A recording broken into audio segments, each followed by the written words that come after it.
Tere! Minu nimi on Margus Roo ja mina olen Tartu Ülikooli informaatika ja matemaatika õpetajahariduse teise aasta tudeng. Aines pidev pedagoogiline praktika 3 raames olen ma sattunud Rapla gümnaasiumisse ja ma soovin teile, kallid vaatajad, rääkida oma postrist. Eesmärk oli tutvuda kooliga, leida üks huvitav probleem, millele mina siis tundsin, et ma suudaksin lahendust pakkuda. Antud praktika raames ma suhtlesin erinevate ainete õpetajatega, eelkõige siis matemaatika ja informaatika ainete õpetajatega. Ja mis selgus, oli tõsiasi, ja ma ei usu, et see ainult Rapla gümnaasiumis nii on. Matemaatikaõpetajad annavad oma ainet nii nagu peab, informaatikaõpetajad annavad oma ainet nii nagu peab. Ja kui me nüüd viitame ühele uuringule, mille on tellinud siis Hariduse ja Informaatika Sihtasutus aastal 2015, mille viisid läbi Jano Järve, Epp Kallaste ja Mari-Liis Räis, mille üks tulemusi väidab, et esimese aasta informaatikatudengid siis kõrgkoolis kukuvad välja üsna tihti seetõttu, et matemaatika käib üle jõu. Ja millest see siis võib tulla ja kuidas mina seda probleemi siis justkui sooviksin natukene leevendada. Hetkel suheldes siis Rapla gümnaasiumi õpetajatega jäi mulje, et informaatika ja matemaatikaõpetajad omavahel eriti tihti siis ei suhtle. Neid aineid väga tugevalt ei lõimita, pean silmas siis matemaatikat ja informaatikat, ja võib-olla informaatikas siis need ülesanded on sellised natukene kuivad ja õpetajad on ju ka vähe koolis selgus. Ja mis tulemus siis sellest on, et kuuleme ju tänagi ilma selle 2015 aastal tehtud uuringuta, et IT-spetsialiste on tööturul vähe ja Eesti vajab lähiaastatel päris suure arvu IT-tööjõudu juurde. Küll on plaanis seda tuua väljapoolt, aga loomulikult peame me ka oma Eesti inimestega seda lõhet vähendama. Ja kuidas ma siis nägin, kuidas ma siis tunnen, et ma võiksin panustada selles koolis antud probleemidega.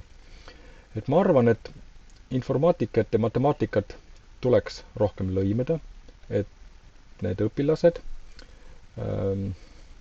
saaksid sellise tunnetuse, et informaatika ei ole ainult informaatika, et informaatikas saame ikka tugevalt matemaatilisi probleeme lahendada ja ka matemaatika ülesannete puhul me saame informaatika vahendeid kasutada. Seega ma väidan, et siis kui õpilased näevad kõrgkoolis esimest korda puutuvad kokku informaatikaalaga, siis matemaatika probleemid ei ole enam nii uued, kui võib tunduda. Ja miks on see veel hea? Mida me selleks vajame? Me vajame selleks, et õpetajad, eriti just matemaatika ja informaatika õpetajad, omavahel suhtleksid, et need aineid oleksid paremini lõimitavad. See tähendab seda, et kui informaatikaõpetaja valmistab oma tundi ette, siis võiks ju matemaatika õpetajalt küsida, et mida me praegult käsitleme ja oma ülesannetes kasutada hetkel käsitletavaid teemasid ja informaatika õpetajalt saab matemaatikaõpetaja jälle kindlasti abi, kuidas matemaatika ülesandeid võib-olla interaktiivsemalt ja huvitavamalt esitleda. Ja loomulikult nõuab see selline lõimimine loomulikult kogu kooli juhtkonna toetust.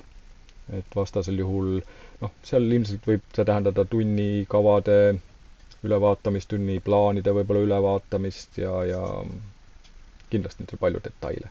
Aga hetkel oleme me positiivse stsenaariumi juures. Ja oma nägemuses tulemuseks ma näen siis sellist stsenaariumi, et matemaatika ja informaatika õpetajad on omavahel ehk isegi nii palju tuttavamaks saanud, et mingites olukordades näiteks ei ole probleem näiteks matemaatikaõpetajal ka lihtsamat informaatikatundi anda ja samuti ka vastupidi.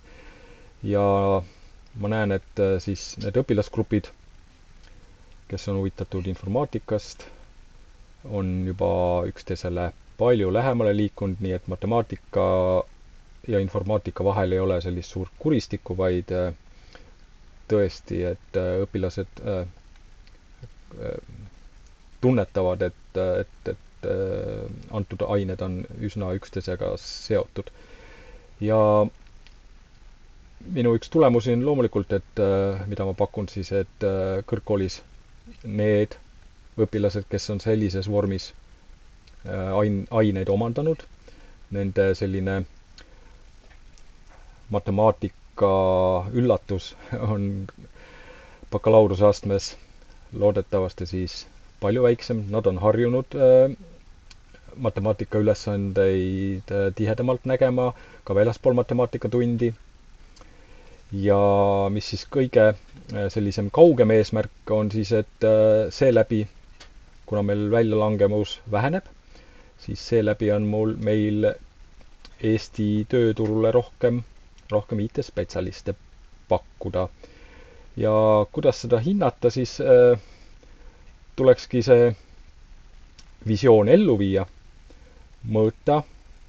Meil täna on kaardistada tänane olukord ja teatud aja pärast siis me saame mõõta, kas antud parandus on vilju kandnud. Aga ma tänan vaatajaid, et te minu postrile tähelepanu pöörasite. Aitäh ja head aega!